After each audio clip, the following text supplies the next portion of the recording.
اور اتنا کماؤں گا کہ تمہاری ساری خواہشیں پوری کر سکوں۔ میں کہیں نہ کہیں ڈری ہوئی بھی تھی، پر مجھے پیسہ بھی چاہیے تھا، کیونکہ پیسے کے بنا تو زندگی جہنم تھی۔ 9 ماہ بعد میں نے 2 جڑواں بچوں کو جنم دیا، ایک بیٹی اور ایک بیٹا۔ ہم دونوں بہت خوش تھے، پر شوہر اداس ہو گیا۔ 2 ماہ بعد اس نے چلے جانا تھا۔ شوہر میرا اور بچوں کا خیال رکھتا۔ بالآخر 2 ماہ بھی گزر گئے۔ شوہر نے میرے لیے ایک ملازمہ کا انتظام کیا اور میرے اکاؤنٹ میں کچھ پیسے جمع کرا دیے۔ میں جانتی تھی شوہر کا جانے کا دل نہیں تھا، پر اسے میرے لیے جانا ہی تھا۔ اس نے جاتے ہوئے مجھے کہا کہ میری عزت کی حفاظت کرنا۔ میں نے اسے پورا یقین دلایا، پھر شوہر چلا گیا۔ جاتے وقت اس کی آنکھوں میں آنسو تھے۔ پہلے تو مجھے بہت مشکل ہوئی، 2 بچوں کو سنبھالنا بہت مشکل تھا، پر پھر جب شوہر نے مہینے کے بعد مجھے پیسے بھیجے تو میرے سارے غم دور ہو گئے۔ پیسے دیکھ کر شوہر کی جدائی کا غم بھی کم ہونے لگا۔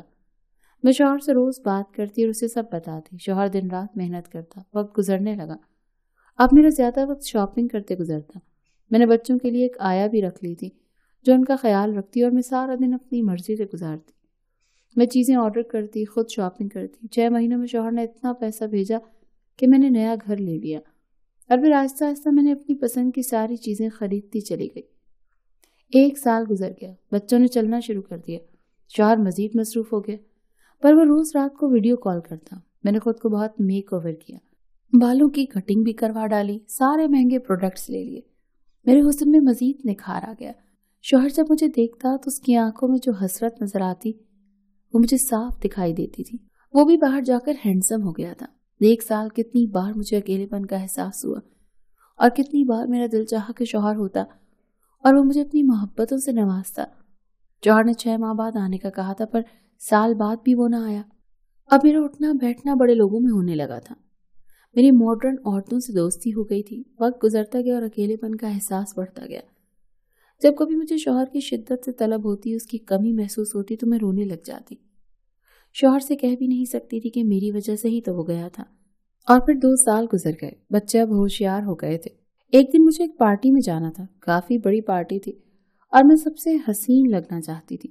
میں ساڑی پہنی اور مہنگے پارلر سے تیار ہوئی۔ مجھے اپنا آپ کسی افسرہ سے کم نہیں لگ رہا تھا، اور جو بھی مجھے دیکھ رہا تھا حیران ہو رہا تھا۔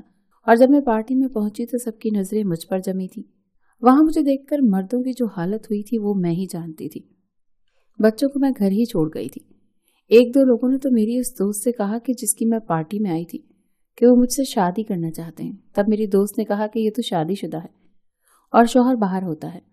تب ایک آدمی جو دیکھنے میں کافی سحرانگیز شخصیت کا مالک تھا کہنے لگا کہ کبھی میں سوچوں کہ آخر شوہر نے اکیلے کیسے اس کو پارٹی میں بھیج دیا، اور کیسا بدنصیب شوہر ہے جو حور جیسی بیوی چھوڑ کر باہر بیٹھا ہے۔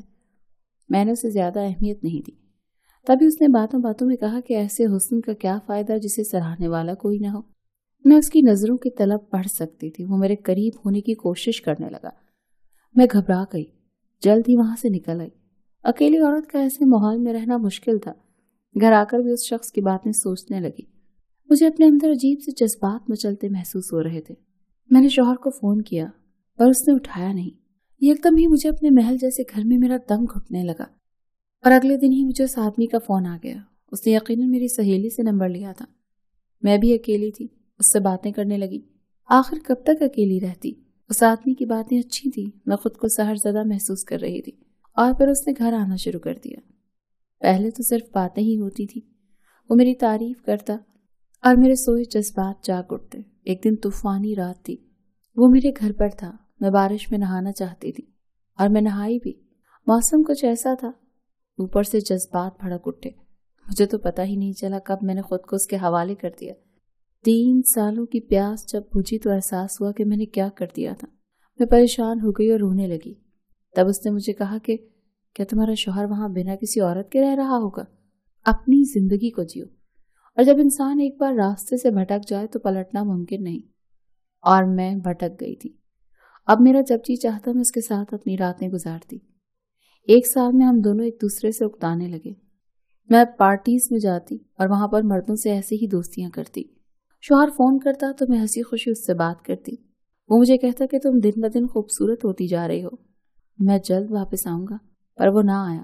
اور میں بھی اب جس گناہ میں پڑ گئی تھی، جب تک اسے پورا نہ کر لیتی مجھے سکون نہ ملتا۔ میں نے اپنے پیسوں سے اپنے دوست کے بزنس میں پارٹنرشپ کر لی اور اب میرا سرکل بڑھ گیا. میرے مزید مردوں سے دوستیاں بڑھتی گئیں. اب میں اپنے گھر پر پارٹی کرتی اور جس سے دل چاہتا اسی مرد کو اپنے گھر پر روک لیتی اور اپنی حسرت جی بھر کر پوری کرتی. سب کچھ اچھا گزر رہا تھا، پر ایک بے چینی مجھے سکون نہیں لینے دیتی تھی.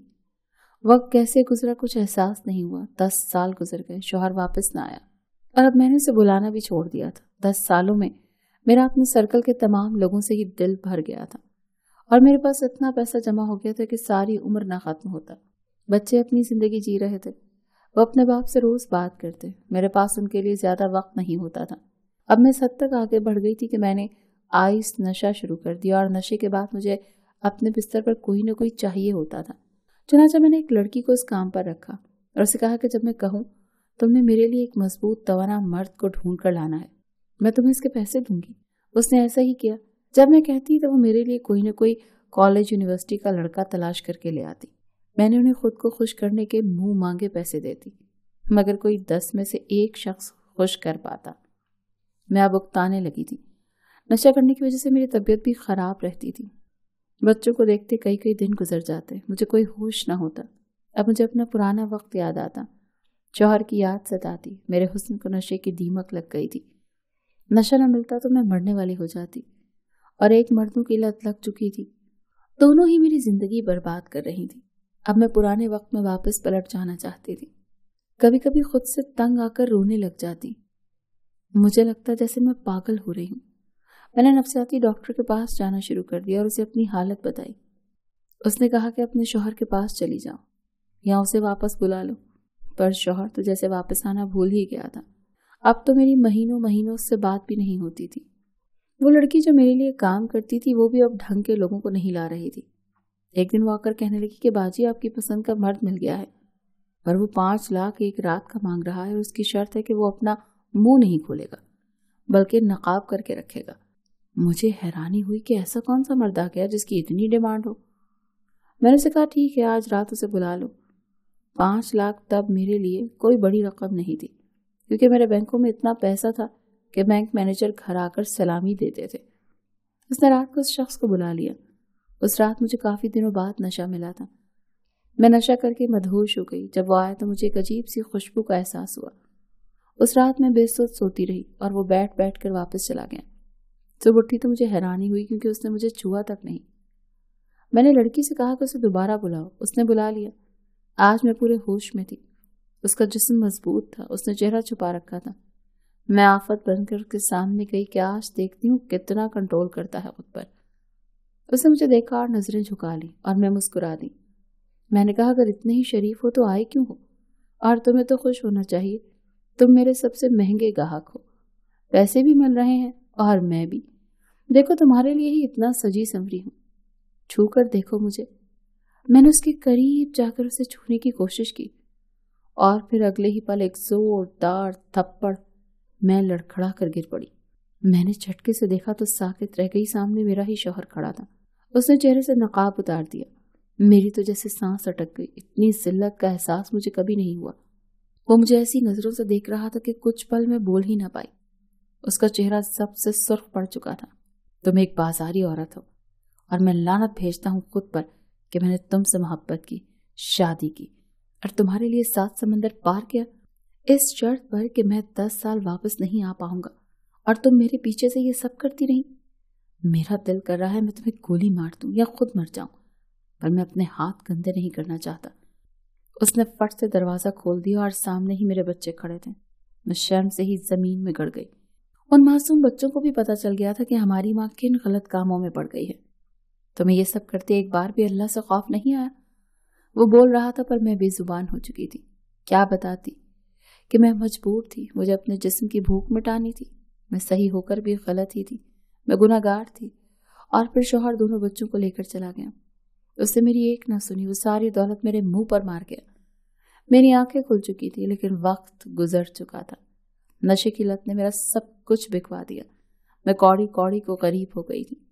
میں پاگل ہو کر سڑکوں پر گھومنے لگی. جانے کسی اللہ والے نے مجھے سینٹر میں داخل کرا دیا جہاں نشئی لوگوں کا علاج ہوتا تھا. 2 سال لگے مجھے ٹھیک ہونے میں، پر میرے پاس اب کچھ نہیں تھا. نہ دولت، نہ حسن، نہ بچے اور نہ ہی شوہر، نہ گھر۔